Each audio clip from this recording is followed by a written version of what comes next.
Ever wondered if you really need Adobe Illustrator after you've already got Photoshop?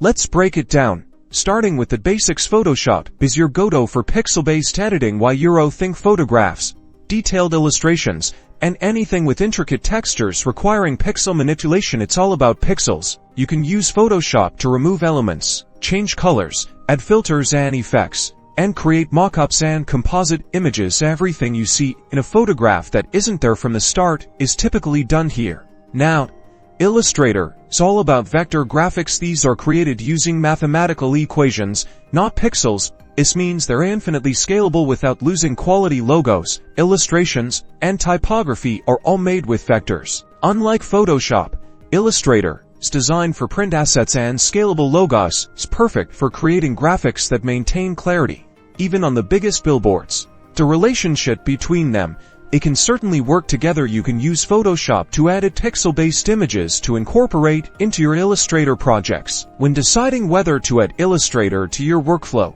consider the type of design work you're doing. If you need clean, scalable graphics or create different types of print assets, Illustrator is essential. That if your focus is primarily image editing and photography, Photoshop might be sufficient. Think about how much of your work requires scalable graphics. In short, if you create logos, illustrations, or need scalable graphics, then yes, you need Adobe Illustrator. If not, Photoshop might be just the thing.